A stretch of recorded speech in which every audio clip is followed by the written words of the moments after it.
গণ অধিকার পরিষদ রক্তে ঘামে ঝরা এই তারুণ্যের দল নিয়ে কেউ সিনেমিনি খেলুক, কেউ এটা নিয়ে জনমনে বিভ্রান্তি সৃষ্টি করুক, এটা আমরা কোনোভাবেই বরদাস্ত করব না। 2 সেপ্টেম্বর আমরা আনুষ্ঠানিকভাবে ট্রাক কর্তৃকে নিবন্ধন পেয়েছি।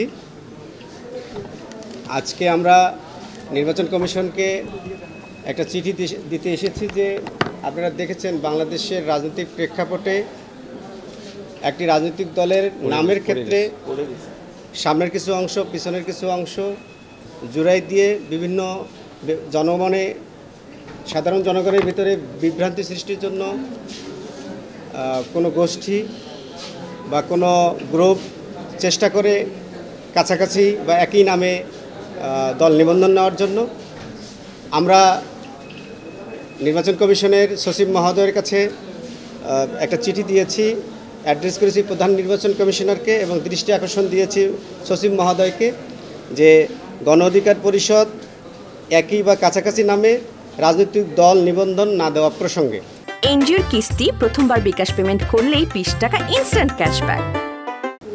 এই বিষয়ে আমরা একটা ফর্মাল চিঠি দিয়েছি।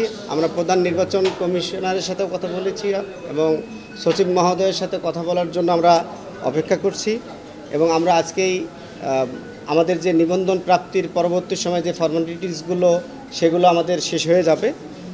তো বাংলাদেশে আজকের যে নতুন বাংলাদেশ, এই নতুন বাংলাদেশে নতুন দল হিসেবে আপনারা জানেন যে এটা তারুণ্য নির্ভর একটি দল।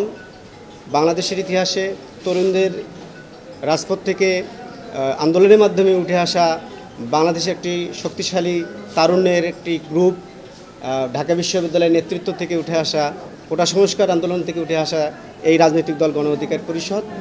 এই রাজনৈতিক দল নিয়ে রক্তে ঘামে ঝরা এই তারুণ্যের দল নিয়ে কেউ সিনেমিনি খেলুক, কেউ এটা নিয়ে জনমনে বিভ্রান্তি সৃষ্টি করুক, এটা আমরা কোনোভাবেই বরদাস্ত করব না।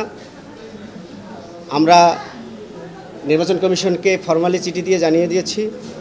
এক্ষেত্রে আদালতে আমাদের গণ অধিকার পরিষদের আপনারা জানেন যে আরেকটি অংশ তারা বিভ্রান্তিকরভাবে দিকভ্রান্ত হয়ে একটা রিট করেছিল। সে বিষয়েও যদি কোনো আইনি পদক্ষেপ থাকে অবশ্যই সেটা আমরা ফেস করব। ধন্যবাদ।